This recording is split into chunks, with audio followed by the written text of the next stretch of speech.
দেখেন আসলে জাতি বেগম খালেদা জিয়ার অনুপস্থিতি বুঝতে পারছে এবং জাতি খালেদা জিয়ার অনুপস্থিতি বুঝতে পারবে। তোমার রেডি হও নাই? হ্যাঁ, কি জানতে চাচ্ছিলে তুমি?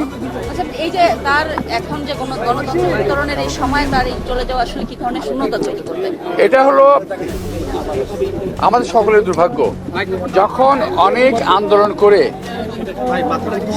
এই গণতন্ত্রের জন্য তিনি যথেষ্ট আন্দোলন করেছেন, কষ্ট করেছেন, অনেক অত্যাচার সয়েছেন, পরিবারের সদস্যদের খুইয়েছেন, বড় ছেলেকে বিদেশে রেখে নিজের দেশে থেকে, বড় ছেলে তো এখন মানুষ আপনারা জানেন যে এই সরকার অত্যাচারে দেশে ফিরতে পারেন নাই। এই যে মা এবং ছেলের যে বিচ্ছেদ যন্ত্রণা, আপনার এক ছেলে তো মারাই গেলেন, আপনি জানেন তাই কোকো সাহেব।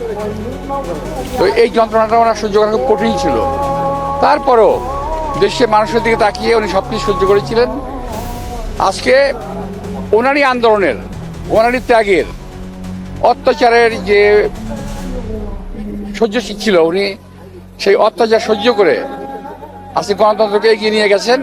আজকে গণতন্ত্রের দ্বার প্রান্তে বাংলাদেশ, উনি দেখে যেতে পারলেন না, এটা সবচেয়ে বড় দুঃখ। আপনি তো জিয়াউর রহমানের সাথে রাজনীতি করেছেন, বেগম খালেদা জিয়ার সাথে রাজনীতি করেছেন, দীর্ঘদিনের তার সাথে পথ চলা।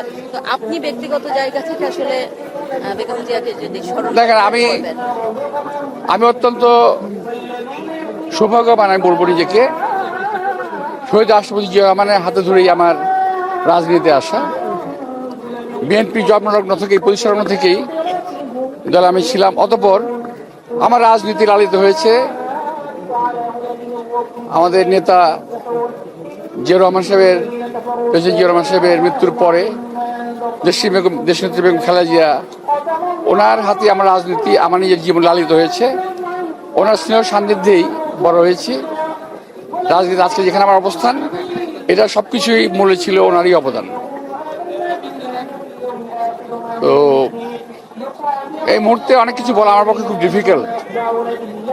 ওনার সঙ্গে কথা বলতে গেলে মনে হয় সবকিছু অকেজ হয়ে যায়, আমার সকল কিছু বোধ অকেজ হয়ে যায়, আমি কথা বলতে কষ্ট হয়। এটা আমাদের জন্য একটা বিশাল বড় একটা ব্যথার জায়গা। দেশনেত্রী বেগম খালেদা জিয়ার চলে যাওয়া, মানুষের মৃত্যু হবে, স্বাভাবিক, সকল স্বাভাবিক মৃত্যুকে মেনে নেওয়া যায়, কিন্তু এই মৃত্যুটাকে মেনে নেওয়া কষ্ট হচ্ছে এই কারণে, যিনি ওনাকে অযথাই অত্যাচার করে, অনাচার করে, বিনা চিকিৎসায়, এবং অলমোস্ট এই জায়গা থেকে বলা আমার জন্য ঠিক না, যদিও তারপর আমি বলছি, সেটা হলো আমি বারবার বলেছি, মিটিংয়ে বলেছি যে ওনাকে এমন কিছু করা হয়েছিল, স্লো পয়জনিং, যাতে উনি বেঁচে না থাকেন। এইভাবেই ওনাকে আমাদের কাছে ছিনিয়ে নেওয়া হলো।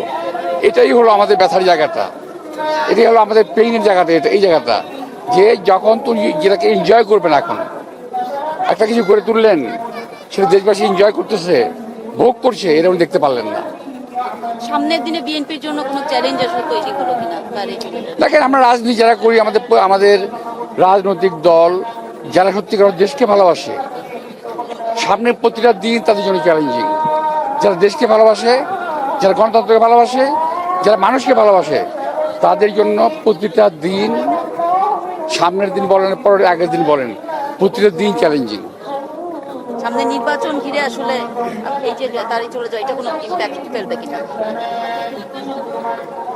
একটা ইম্প্যাক্ট তো আছেই, তবে এই ইম্প্যাক্টটা এর ফলাফল দেশবাসী পাবে। ইম্প্যাক্ট তো আছে। ঠিক আছে।